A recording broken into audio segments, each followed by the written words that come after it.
morning, everybody. Don't mind my very messy house. Today is Friday, February 7th, and I am sick.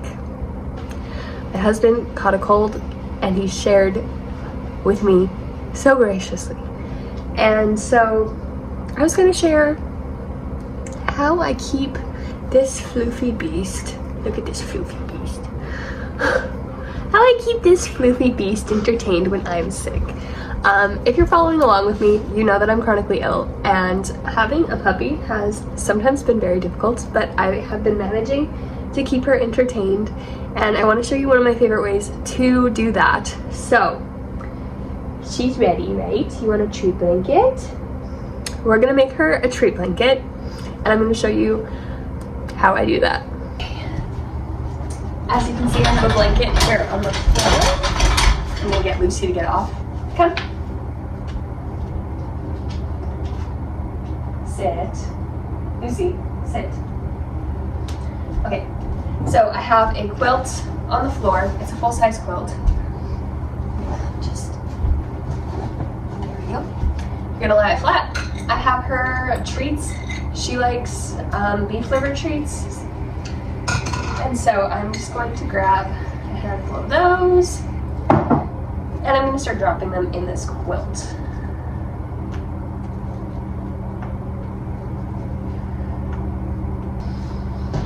Next, you're going to start rolling it up like a burrito.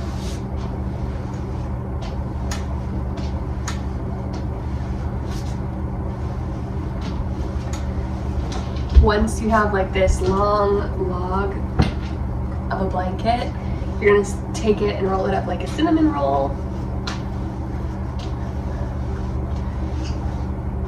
So that is now in a nice bundle. And I have Lucy behind me. As you just saw, she just pleased, so she knows that in order to get this, she needs a release word. And so I'm going to do that. You have to sit. Sit. Sit. Lie down. Watch me. Say please. Say please. Can you do it again? Go for it. Okay. And that's how I keep her entertained for at least 20 minutes. Of course, I recommend using a blanket that you don't care too much about ruining. She loves this game. We've tried various different versions of this game. Like when she was really small, we used to put some of her food in a towel, but she started ingesting pieces of it, and that was not good. And so we had to stop that game really quick. And then we started doing putting her treats in like a jug, and she loved that because she had to like flip this jug around to get the treats out of the small hole. But then she started, when she was frustrated, she started chewing at the plastic, and then she would like eat some of it loose. I left the treat jar open, I think. But we haven't really been buying lemonade or iced tea recently, and so we don't have any jugs. So yeah, we switched to a treat blanket, and it works just as well. So I know that there are a lot of like treat puzzles and things like that out there, but if you're trying to save money and you just want something quick and affordable, I highly recommend this blanket. Now, I'm making myself some tea and putting in my last bottle of formula.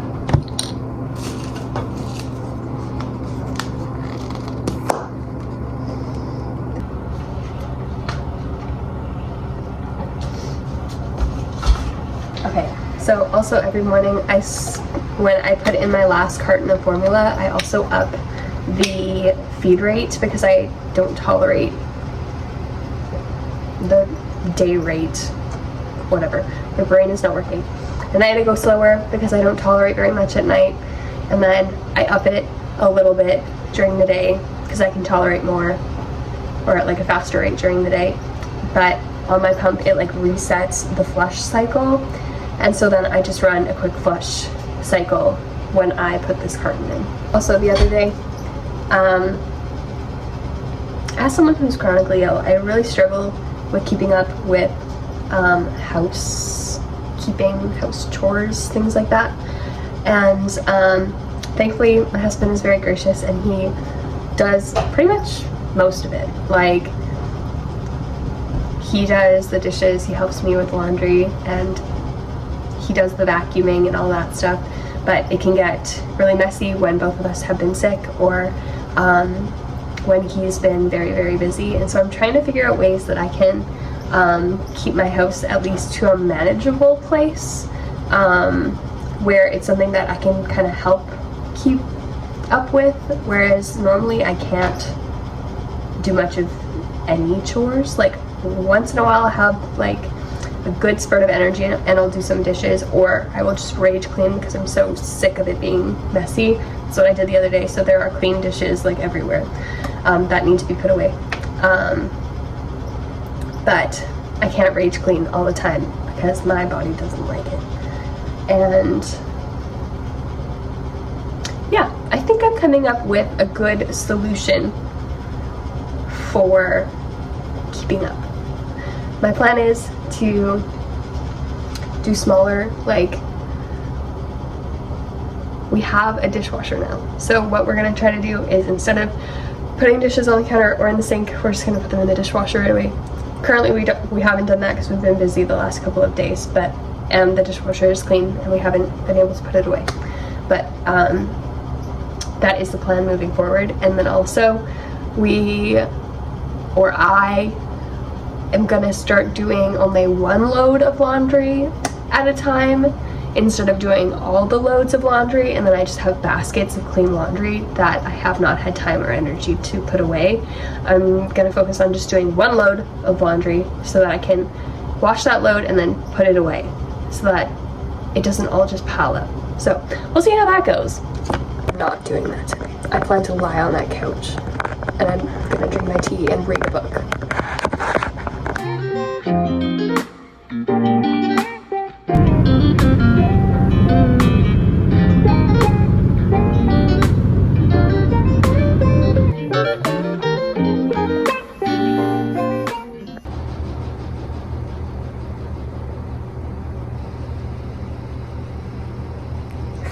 Dog hair. Hey everybody, today is Wednesday, not January. Oh my goodness, it's February 12th. And I have some updates. I really have been terrible about vlogging. I've just been so tired, like so incredibly tired that it's hard to even pick up my camera or my phone to film.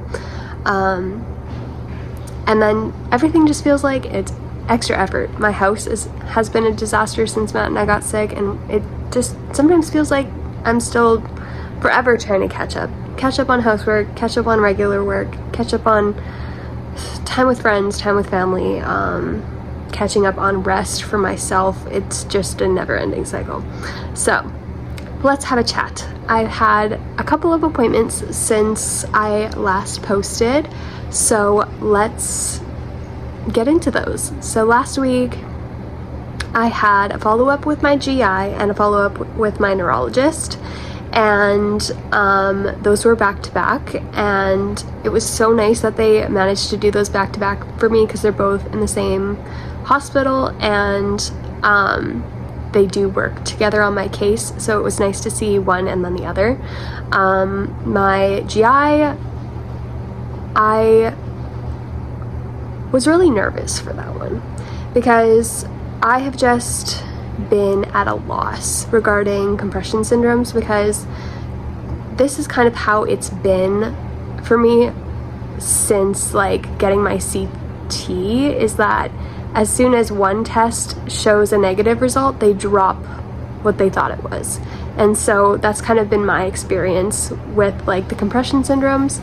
So even though I have the symptoms and the measurements, just because one test came back negative, they've dropped it. But I am still over here struggling. And so I just really felt like I needed to prove to my GI the importance of this for me, how this affects me, and how we really should still consider SMAS as the diagnosis for what I'm going through based on my symptoms and my measurements that were done on previous tests. and why we should revisit some of the testing that was done, and that it may be good to get another opinion. So I literally wrote up a 9-page document. I had on the very first page all of my symptoms in very, very detailed, like down to how it felt and where it was and like everything like that. And then throughout the document, I also had a bunch of, I had been saving like research documents and medical articles regarding SMAS and just the different points that I really wanted to make about testing, about measurements, about treatment, about diagnosing SMAS when other tests may have been inconclusive. So I included a lot of research documents as well, with just like blurbs that kind of stated my point instead of printing out the entire document. But I left a bunch of like what's it called, like the URLs, so that they could find the full article if they wanted to. And so all of that compiled together, as well as going through and listing out all of the symptoms for Nutcracker syndrome, symptoms of MALS, and symptoms of SMAS, and the websites to learn more about those conditions, and highlighting which of those symptoms line up with what I'm dealing with. And so altogether that compiled was 9 pages.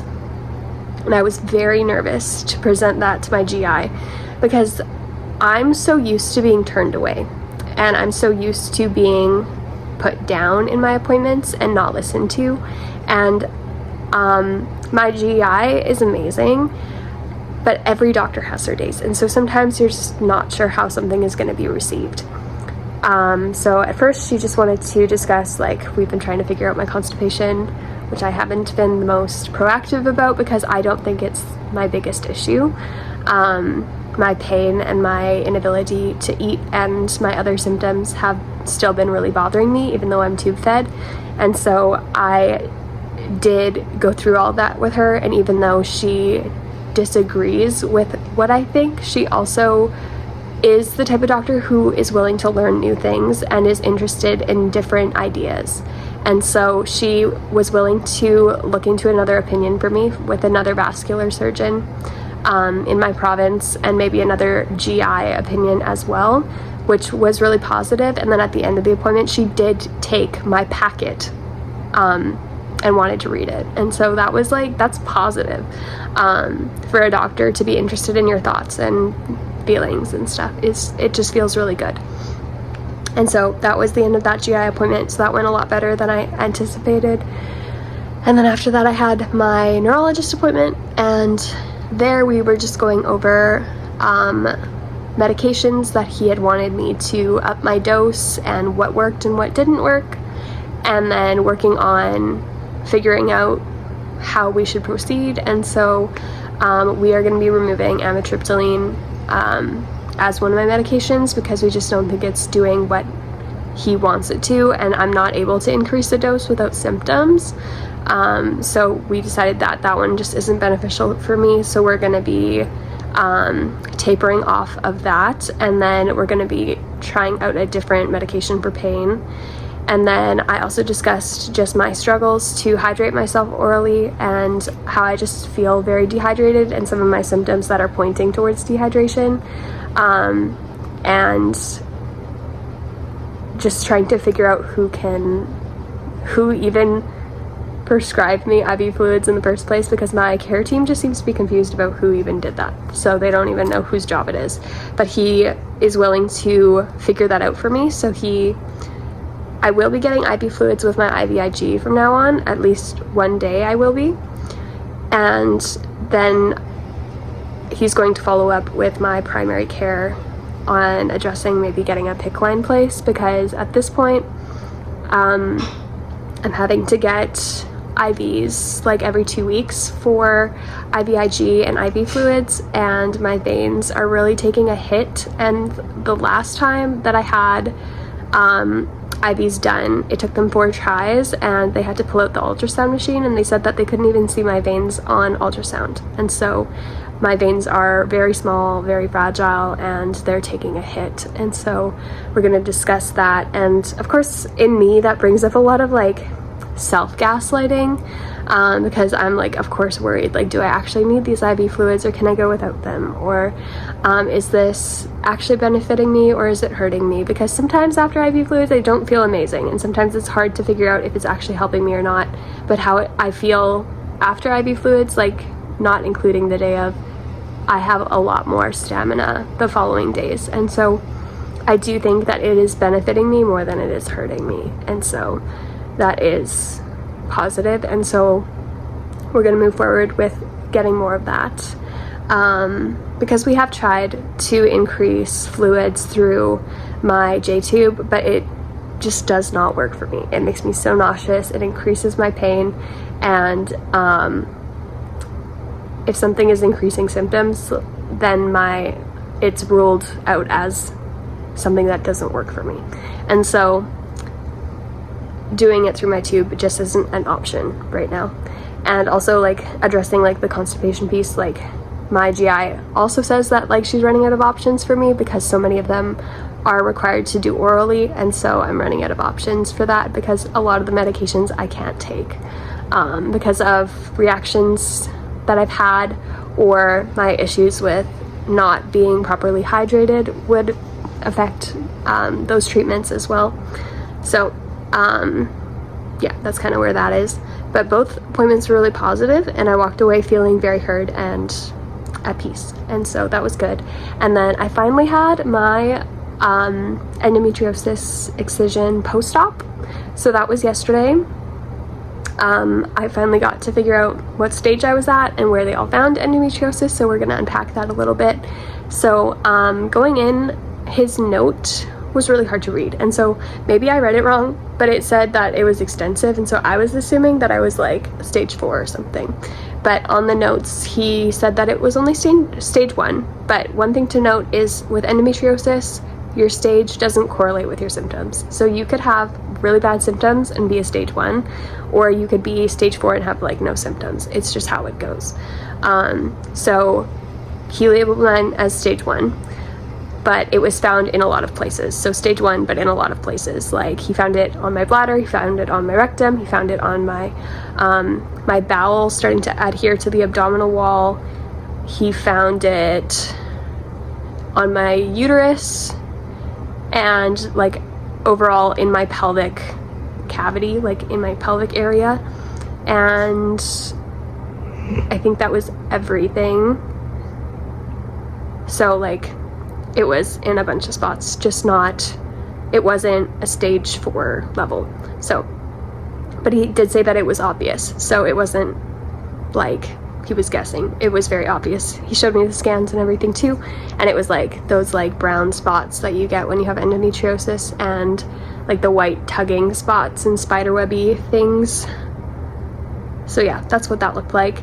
And so that was good, and the plan moving forward is we're going to try a very, very, very, very micro dose of birth control, which I was very on the fence about because I do not like birth control for myself.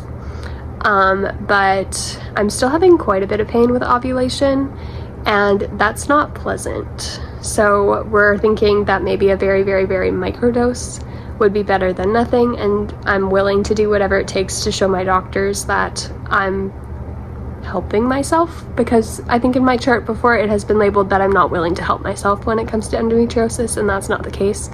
I just usually prefer more natural routes to things if necessary. So we're gonna try that out, and otherwise he said everything looked good. So yeah, that's the plan moving forward. I have other updates that I'm like waiting to release. The video is like pretty much completely done, but I'm just waiting for that event to be a little bit closer before I release it. So there's that. So I'll update you guys on that when it's closer. Otherwise, after my appointment yesterday, I went to the Leaf with one of my friends. So if you don't know what the Leaf is, it's basically it's a like tropical simulation where I'm from, it's like minus 35, minus 40, and it's been super cold. And so this tropical simulation is like a giant tropical greenhouse where they have tropical plants and tropical type weather that is good for those kinds of plants that normally wouldn't grow here. And it's all indoors, and you can go in and walk around, and they have a butterfly garden, and they have like a little like seating area inside, so you can just go and escape the cold weather for however long you would desire. So that was really fun. We took pictures and had a really good time catching up, because we live really far away from each other and there isn't really a good meetup point. And so sometimes we meet up in the city when I have appointments, and that was really good. So otherwise, I think I'm going to close up this video. So don't forget to give this video a like. I also wanted to say that there is now 200 of you. There's 200 subscribers here, and I'm so thankful for every single one of you. I feel so blessed to be building such a wonderful community here, and I hope that so many people are feeling less alone, and that they are also just like benefiting from this channel. And I hope that it's been helpful for you, and if it has and you haven't yet subscribed, I'd love to have you here. And you can do that by subscribing, and I post every single Thursday, so I will see you guys next week. Bye.